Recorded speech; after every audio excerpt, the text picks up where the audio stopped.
اپنے آپ پر توجہ دیں۔ لوگ آتے جاتے رہتے ہیں۔ اپنی مالی زندگی کو بہتر بنائیں۔ پیسہ بہت سی مشکلات میں ہماری مدد کرتا ہے۔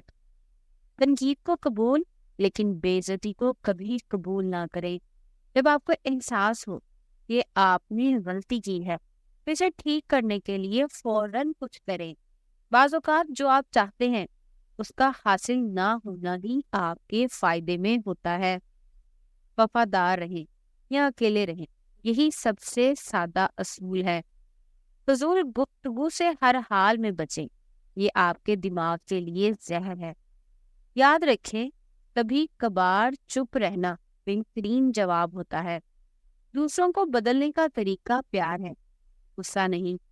جو ہمیں تکلیف دے اسے بھول جاؤ، لیکن وہ کبھی مت بھولو جو اس نے تمہیں سکھایا ہو۔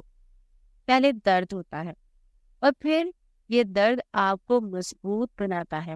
کسی سے اپنی زندگی کے بارے میں زیادہ بات نہ کریں۔ آپ کے راز آپ کی طاقت ہے۔ صبح کے وقت صرف ایک اچھی سوچ آپ کے پورے دن کو بدل سکتی ہے۔ چاہے آپ کتنے ہی ذہین، کامیاب اور خوبصورت کیوں نہ ہو، غرور کو کوئی پسند نہیں کرتا۔ عاجزی ہی سب کچھ ہے۔ جب حالات بگڑنے لگے، خاص طور پر اس وقت مضبوط رہیں۔ اگر آپ چاہتے ہیں کہ آپ پر بھروسہ کیا جائے تو ایماندار بنیں۔ معاف کرنے میں طاقت ہے۔ جرم آپ کو غلام بناتا ہے۔ وقت زندگی ہے، آپ یا تو اسے ضائع کر رہے ہیں یا صحیح استعمال کر رہے ہیں۔